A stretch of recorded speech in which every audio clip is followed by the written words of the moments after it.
Voici la seule formation de la France métropolitaine intitulée ainsi, le Master Discours Politique Média. Ce cursus universitaire est basé au campus de Toulon-la-Garde, dans le Var, dans le sud-est de la France.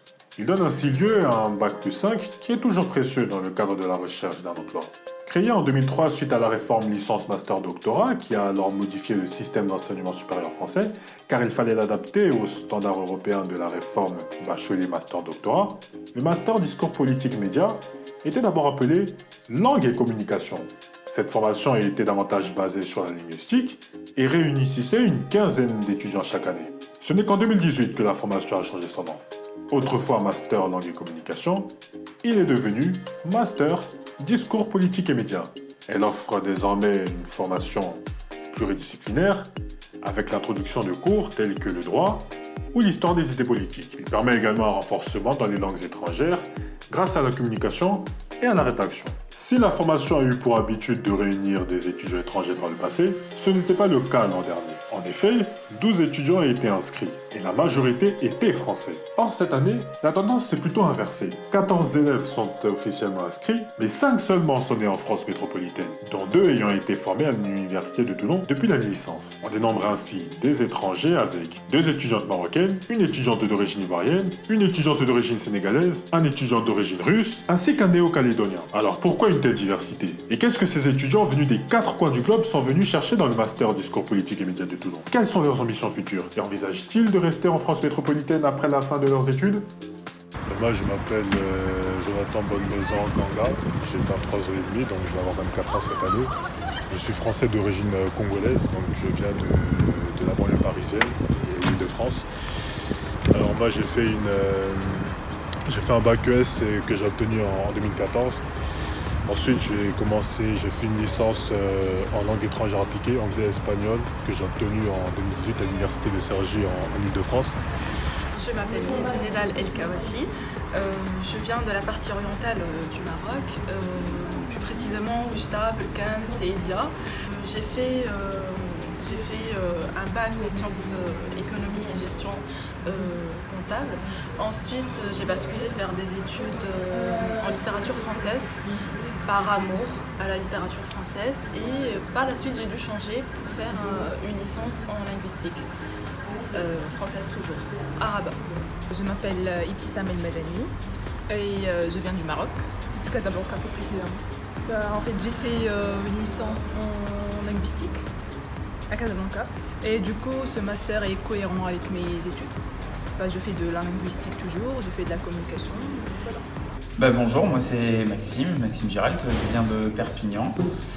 Alors mon parcours, après le bac je suis allé en fac à Perpignan où j'ai obtenu une licence en sociologie. Ensuite je suis allé passer une autre licence à Aix-en-Provence où j'ai fait une licence en information et communication que j'ai aussi obtenue. Alors je suis Kwasi Kobi Christiane, je viens de la Côte d'Ivoire, pays d'hospitalité et de joie. J'ai eu le bac série A2. Après mon baccalauréat, j'ai fait un BTS en gestion commerciale. Après ce BTS, j'ai fait une licence en lettres modernes à l'université de Bouaké, dans le centre de la Côte d'Ivoire. Et par la suite, j'ai fait une licence en journalisme spécialité télé. Moi c'est Mikhail Laptakov, je viens de la Russie, plus précisément de la Sibérie. En ce qui concerne mon parcours, j'ai fait les études à la faculté des langues étrangères en Russie, en français et en anglais. Et après, j'ai pas mal travaillé dans la restauration, l'hôtellerie, puis à la télé. Et j'ai déménagé à Moscou. Du coup, je m'appelle Lucas Molly, j'ai 22 ans et je suis d'origine française. Alors, avant d'intégrer ce master, j'ai fait une licence de langue étrangère appliquée, donc à l'université de Toulon. Alors, je m'appelle Elisa Ngolessar, j'ai 23 ans, je suis du Sénégal.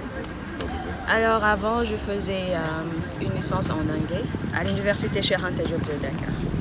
Alors, moi, c'est Julia Sylvestre. Je suis arrivée ici à Toulon pour faire le master Médias, Discours et Société.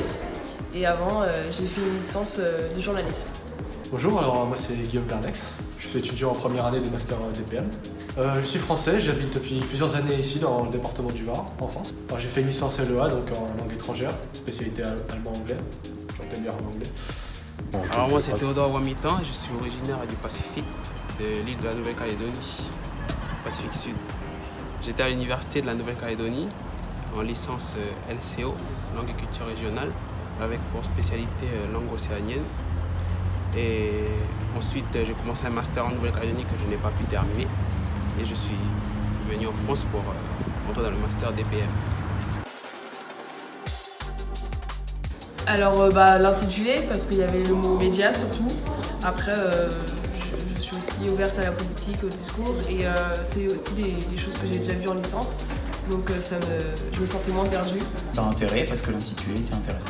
Il faut dire que pendant mon parcours journalistique à l'Institut des sciences et techniques de la communication à Abidjan, j'étais stagiaire à la à la télévision nationale de Côte d'Ivoire. J'ai exercé là-bas pendant mes 3 années à l'Institut. Et j'ai eu le goût d'être journaliste politique. Et c'est ce qui m'a poussé à choisir ce master. Mais ce master, j'avais aimé sur la plaquette toutes les matières qui étaient présentées. C'était l'étude de l'image, journalisme, communication.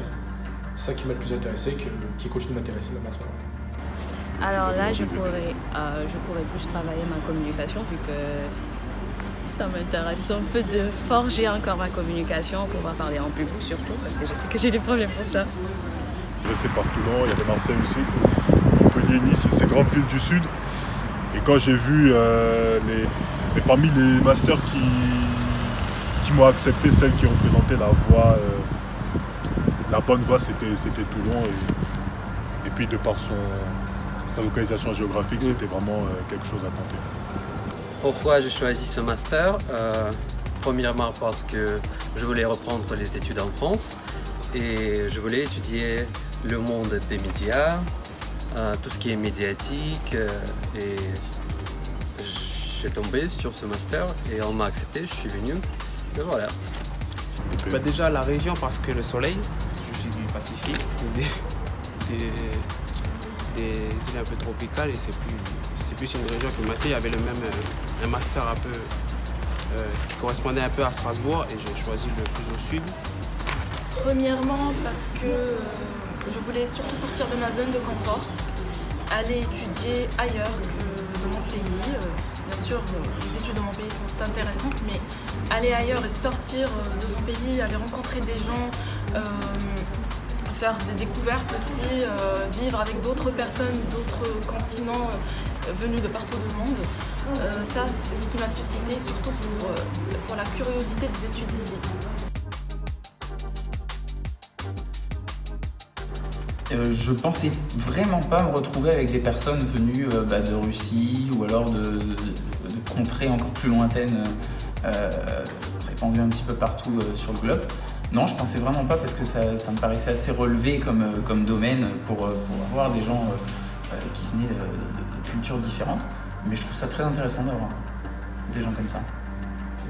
Non, je n'avais pas vraiment réfléchi à ça, mais je pensais pas qu'il y aurait autant de gens d'origines différentes. Bah oui, c'est bien de découvrir des gens de cultures différentes qui n'ont pas forcément la même vision que toi. Ouais, c'est toujours bien d'avoir des gens d'horizons différents. Franchement, non, je m'y attendais pas. Je pensais que j'allais pas trouver tout ce mélange dans le cours, mais j'avoue que ça me plaît bien parce que là, au moins, tu pourras connaître un peu les pays et autres. Et ça fait du bien. Non, j'aurais pas pensé. Je pensais déjà qu'on allait être plus. Je pensais pas qu'on serait qu'une dizaine et on est aussi beaucoup. Il y a beaucoup de différences et c'est sympa, je trouve. Je trouve ça sympa, chacun apporte quelque chose de sa culture, on a des façons des fois de penser différentes et du coup ça peut créer de bons débats et on peut bien parler, de bonnes discussions. Du coup c'est super intéressant. Pas vraiment. Je m'attendais à plus de monde aussi, comme ça a été dit précédemment. Mais c'est une bonne surprise. Je trouve que c'est bénéfique, que ce soit au niveau du travail, travailler à plusieurs, chacun a des opinions différentes, des façons de travailler un peu différentes. Je trouve que c'est sympa même pour les différents projets qu'on fait à plusieurs. En fait, quand je suis venu en France, j'ai pensé que je vais faire les études juste avec les Français, mais j'étais vraiment surpris quand j'ai vu les gens un peu partout, de l'Afrique, et c'est vraiment enrichissant de faire les études, dans le milieu multiculturel parce qu'on fait l'échange avec nos cultures. Moi, je donne des connaissances de mon pays et je prends les connaissances des autres pays et des autres cultures, donc ça c'est bien. Moi j'aime bien ça. Je ne m'y attendais pas en fait. Déjà, j'ai un collègue russe, je ne savais pas, j'avais jamais rencontré de russe avant. Et non, en fait, je ne m'y attendais pas, je pensais qu'avoir des Français. En fait, la Nouvelle-Calédonie, c'est très long, on n'a pas cette image un peu de diversité. Après tout, nous vivons sur une planète, nous vivons dans ce monde, donc on est appelé à vivre ensemble, on est appelé à se retrouver dans plusieurs pays en même temps. Donc moi, ça ne m'a pas surpris en tout cas. Ouais, on apprend aussi des autres, les autres aussi apprennent de nous. Si vous avez remarqué, pendant nos différents cours, je faisais toujours des sujets portant sur mon pays. C'est une façon pour moi de faire connaître ma culture ivoirienne à mes amis du discours politique et médias. Donc voilà. Je m'attendais à ça puisque une université, donc l'univers, ça rassemble le monde. Donc il fallait s'attendre à avoir une diversité des gens, des nationalités. Bien sûr, on apprend des autres. De leur culture, de leur quotidien, de leur vie aussi, de leur pays. C'est ce qui est intéressant. On donne on partage et on reçoit aussi. C'est ça, c'est ce qui est merveilleux ici. Surtout dans notre master. Plus ou moins des nouveaux apprentissages. C'est vrai que c'est pas la première fois que je me retrouve avec des étrangers parce que je viens d'un milieu où j'ai fréquenté des Arabes, des Africains, d'autres étrangers aussi. Mais c'est vrai que là, pour le coup, c'est la première fois que je me retrouve vraiment avec un Russe, que je me retrouve avec un Calédonien. Je le conseillerais selon le projet pro de cette personne. Si c'est quelqu'un qui s'ouvre à des projets comme les miens, je ne suis pas sûr que je le conseillerais. Si c'est plus pour dans un travail qui tournerait dans un bureau, un poste administratif, pourquoi pas, ça pourrait être très intéressant. Aux gens qui ont intéressé par l'analyse du discours, d'étudier les discours, comment ça fonctionne, et on peut toucher les questions médiatisées. Je conseillerais ce master bien sûr aux personnes qui ont vraiment déjà une connaissance de ce qu'ils aimeraient faire. Parce que c'est vraiment un master qui est orienté vers la recherche, le contexte politique dans lequel nous sommes actuellement. Voilà. Je leur conseillerais, oui, et ça dépendra de leurs objectifs aussi, professionnels, peut-être bien privés aussi. Chacun a ses plans, chacun a son planning de vie, on va dire, ce qu'il veut faire, ce qu'il devrait faire, mais pourquoi pas, oui, un conseil, c'est toujours bien. Et je pense que je pourrais conseiller ce master-là à des gens qui ne savent pas trop où s'orienter, qui veulent faire un master mais ne savent pas où aller. S'ils sont intéressés par l'analyse du discours, le monde des médias, le monde de la communication, je pourrais leur conseiller ce master-là. Ce master, ça dépend des personnes, ça dépend de leurs études, ça dépend de leurs projets, comme vous avez dit. Voilà. Conseillerais, je dirais non, parce que chacun de nous a ses ambitions. Donc si certains étudiants de la Côte d'Ivoire aspirent peut-être à venir en France, faire des études en discours politique et médias, là je vais les encourager à venir, mais là dire que oui, venez pour le master, non. Chacun a ses ambitions, chacun suit ce qu'il a envie de faire, pas besoin de dicter. Ouais, c'est vraiment un master qui est sympa, c'est une bonne expérience. Que ce soit déjà au niveau que c'est un master assez multiculturel, au niveau des différents projets qu'on fait à plusieurs. C'est une bonne expérience. Je conseillerais ce master à des étudiants qui n'ont pas forcément un projet professionnel précis, mais qui aimeraient un peu découvrir, plus à des étudiants étrangers en fait, qui aimeraient découvrir la langue, le politique, tout ça en France. Je pense que c'est un bon truc. Donc ouais, je recommanderais à des étudiants étrangers. Alors si vous voulez découvrir un peu la France, plutôt le sud de la France, si vous voulez aussi vous amuser en apprenant, je vous conseille de venir à l'université de Toulon-la-Garde. Alors pour commencer par un projet de stage, oui, je prévois faire un stage ici en France, à Toulon même. J'aimerais bien le faire à la mairie, très bien. Sinon pour mes projets futurs, je prévois rentrer chez moi, rentrer au Maroc. Et y apporter ce que j'ai appris ici. Un métier, non. Mon seul projet, c'est d'obtenir mon master. Après, je sais pas. Alors, vous avez dit projet. Et pour moi, je pense qu'un projet, ça ne se dit pas.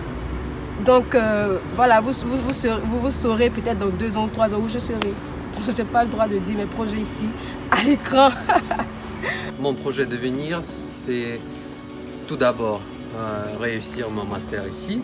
Et après, on verra, mais je vais essayer de trouver quelque chose en France, peut-être dans le niveau de communication, dans les compagnies internationales qui travaillent avec la Russie, pourquoi pas, mais on verra ça après.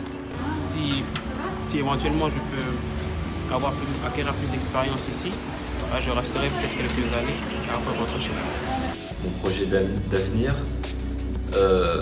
j'aimerais bien faire prof, soit prof d'anglais, soit professeur des écoles. J'ai pas de projet, je sais pas. Parce que moi je voulais continuer mes études, mais après je regarde ce qui peut se faire. Mais j'ai pas encore d'idée précise. Oui, déjà il faudrait rechercher un stage pour le master 2 pour pouvoir valider et tout. Donc disons que c'est ça l'objectif pour le moment, valider le master 2 et après on verra. Pour l'instant, je n'ai pas vraiment de projet à venir. J'avais l'intention de travailler peut-être dans le tourisme ou dans le milieu de la communication. Ça reste à voir. Mais à Marseille, il y a des opportunités, il y a des médias footballistiques, parce que c'est une ville de foot. Si je trouve quelque chose là-bas, j'ai aimé la ville de Marseille. Pourquoi pas ne pas commencer là-bas? Pourquoi pas ne pas tenter quelque chose en Espagne? Mais pour moi, la vraie priorité, c'est de rester en Île-de-France. J'ai 2 grands projets. Le premier, c'est de devenir journaliste. Journaliste, pourquoi pas sportif, si l'ouverture se présente. Et le deuxième, ça serait de devenir élu. La dernière chose que je voulais dire, c'est n'hésitez pas de liker cette vidéo, de laisser un commentaire dessous, ce qui va, ce qui ne va pas. Nous avons besoin de votre opinion et n'hésitez pas de partager cette vidéo dans les réseaux sociaux, sur Facebook, sur Instagram, même sur LinkedIn. Nous en avons besoin et c'est tout. Merci pour votre attention. Vous l'aurez compris, des étudiants venus des 4 coins de la Terre qui n'étaient pas destinés à se rencontrer. Des étudiants au parcours divers. Des étudiants dont les projets d'orientation sont déjà plus ou moins définis. Des étudiants avant tout intéressés par la politique, la communication, le journalisme ou encore les langues. Et qui ont tous un objectif commun. Décrocher le précieux Bac+5 en discours politique et médias.